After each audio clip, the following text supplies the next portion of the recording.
So here I am going to tell you how to perform the experiment of DC shunt motor. First we'll start with the circuit connections. All the connections starts with positive of the supply. So this is the positive of the supply where we give 220 volts. So as per the circuit diagram, the positive of the connections the positive have two connections. The red wire and blue wire connected here. The red wire goes to voltmeter beginning point, you all can see, and later the blue wire goes to ammeter beginning point. Ensure like all the connections are tight, they are not loose actually. And later from the ammeter it is connected to L. From A of this 3-point starter board or 4-point starter board for this experiment. From A it is going to A of this one. Okay.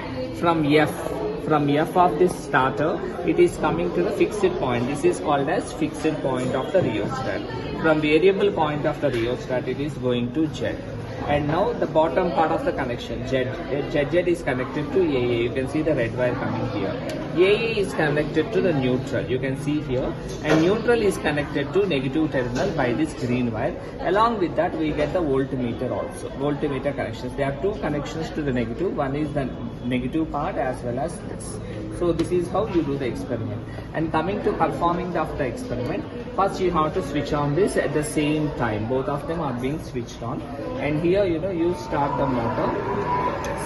A 3-point starter. Very slowly you start it and keep it here. And now you measure the speed by using tachometer. Yes, it has to be kept parallel to the ground. And you measure the speed. It shows 1420. Yes, now by varying this rheostat, I keep that one as 1500 RPM. You can show both of them together. Yes, I keep 1500 RPM. Approximately, yes. And now why 1500 RPM?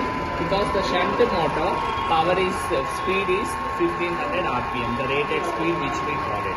Now you can see this one. The ammeter approximately shows 1 ampere, and you can see this value. This is 100, and later voltmeter 100, 105, 110, 115, 120. So here you can see it is approximately 109. So but you connected to 300 of the wattmeter. So this reading is for 150, but I connected to 300, so it has to be multiplied by 2. That is called as multiplication factor. So this value is 109 into 2, 218 volts. And the supply voltage remain constants for all the readings which we do. Now this is 1. Okay. Now we apply the load. You can see here I apply the load. So I slowly apply the load here. You can see whenever I am applying the load, the S1 and S2 values are changing. This is S1 and this is S2 value. How do I apply the load? I apply the load till I get the current of 2 amperes. Till I get the current of 2 amperes. And I take the values of S1 reading which is 1.5, S2 reading which is 2. You have to keep it straight. I take the speed reading. Okay. And now I go with the next one. After 2, I can go with 3, I can go with 4, I can go with 5. I am going with the second reading which is 4. You can see I am taking this is S1 reading, that is S2 reading. I take the tachometer value here.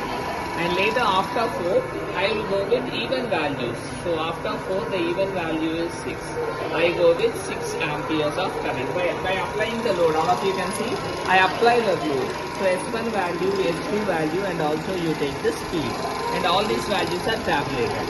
Now again by applying the load, you can see like I am going with 8 amperes. Show me this also, this one and this one. So I apply the load and go to 8 amperes.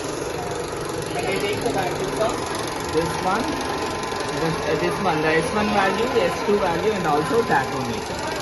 And the last value which we generally take according to motor rating is, we go with applying the load. I apply the load. I am spinning this wheel here.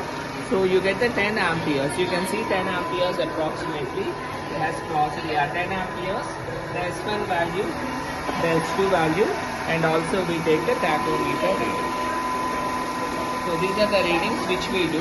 We tabulate all this. Now after that, yes, it's done, Amma. So now the experiment is over. You have to remove the load. You have to remove the load completely and make it 0. And then this rheostat also you have to bring it to minimum position. And then you should not touch this starter. You should not make it down. You have to switch off this. and the starter comes automatically making a sound in just few minutes. You can just observe it. The starter comes automatically making a sound. Yes. It does